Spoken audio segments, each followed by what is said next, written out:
On est parti pour la forme factorisée.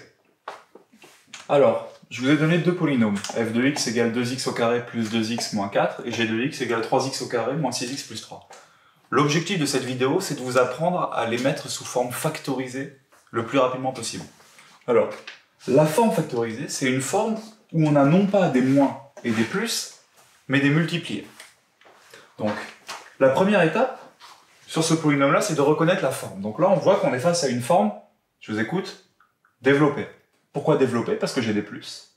Et que la forme développée, c'est celle qui se caractérise par quelque chose fois x au carré, qu'on va appeler a, plus quelque chose fois x, qu'on va appeler b, plus quelque chose, qu'on va appeler c.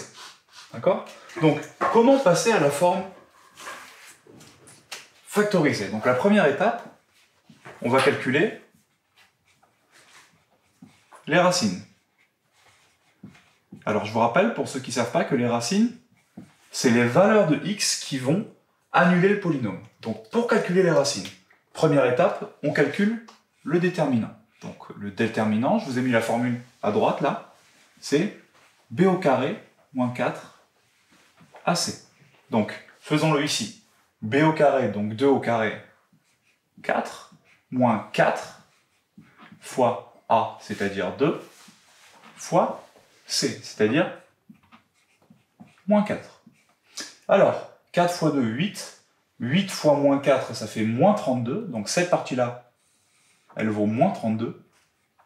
Sauf qu'il y a un moins devant, donc moins par moins, ça fait plus. Donc ça nous fait 4 plus 32, 36. Une fois que vous avez calculé le déterminant, je vous rappelle qu'en fonction du signe de déterminant, il peut y avoir deux racines, une racine ou zéro racine. Donc là, on est dans le cas où notre déterminant, il est strictement positif.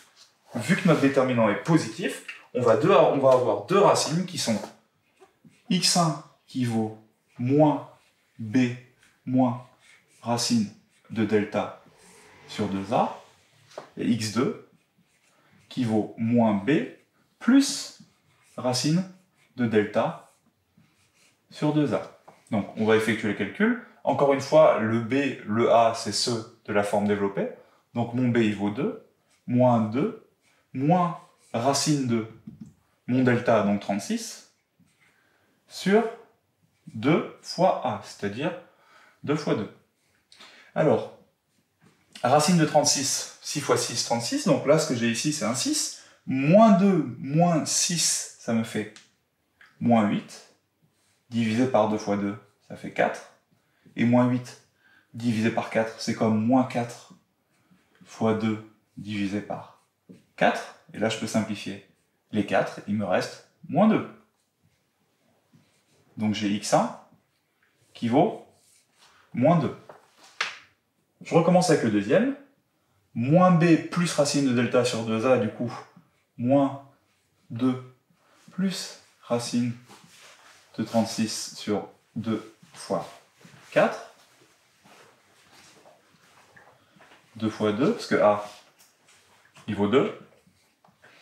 Racine de 36, ça fait toujours 6. Moins 2 plus 6, ça fait 4. 4 divisé par 2 fois 2, ça me fait 4 divisé par 4. Ça me fait 1. Donc j'ai mon x2 qui vaut 1. Une fois que vous avez les deux racines x1 et x2, vous pouvez utiliser la formule qui s'affiche là et qui vous donne directement la forme factorisée. Donc cette formule, elle dit que mon polynôme, donc ici qui s'appelle f,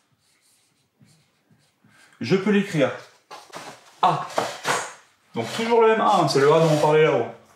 Facteur de x moins ma première racine, facteur de x moins ma deuxième racine. Et maintenant, je remplace. A, il vaut 2. X moins ma première racine, j'ai vu que ma première racine c'est moins 2, donc x moins, attention, moins 2, multiplié par x moins ma deuxième racine, c'est-à-dire 1. Et x moins moins 2, ça me fait bien sûr x plus 2.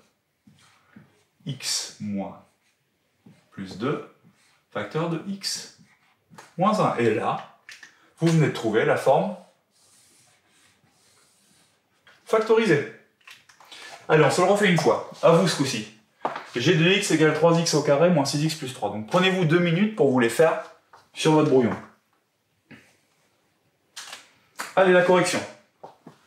Premièrement, on trouve les racines. Alors, pour calculer les racines, comme d'habitude, je commence avec mon déterminant, delta, qui vaut b au carré. Donc, je vous rappelle que ici c'est b, ici c'est a, et ici c'est c. Donc b au carré, ça fait moins 6 au carré, 36, moins 4 fois a, c'est-à-dire 3, fois c, c'est-à-dire 3. 4 fois 3, 12, le tout fois 3, ça fait 36, donc 36 moins 36, 0. Donc, là, on est dans le deuxième cas. On a un déterminant qui vaut 0. Alors, je vous rappelle que quand on a un déterminant qui vaut 0, c'est encore plus simple en termes de calcul, parce que vous avez une racine unique, x0, qui vaut moins b sur 2a. Et je remplace par les données du problème. Moins 6, ça me fait 6, sur 2 fois a, c'est-à-dire 2 fois 3. 6 sur 6, et ça fait donc 1. Donc on a une unique racine qui vaut 1. Deuxième étape, j'applique la formule. Alors, la formule c'est f de x égale a, x moins x1, x moins x2. Cette formule, elle marche aussi quand vous avez qu'une seule racine. Pourquoi? Parce que si vous avez qu'une seule racine, x1 et x2, c'est en fait la même racine, c'est celle que vous venez de trouver. Donc, je remplace, f de x est égal à a, c'est-à-dire 3, x moins x0, c'est-à-dire ce qu'on a trouvé ici, 1, multiplié par x moins x0, c'est-à-dire 1. Et si je veux m'économiser un peu d'encre, j'écris 3 facteur de x moins 1 au carré, parce que x moins 1 fois x moins 1, ça fait x moins 1 au carré. Et hop, vous encadrez, et vous trouvez les points. À vous de vous entraîner sur les exercices qui sont en dessous.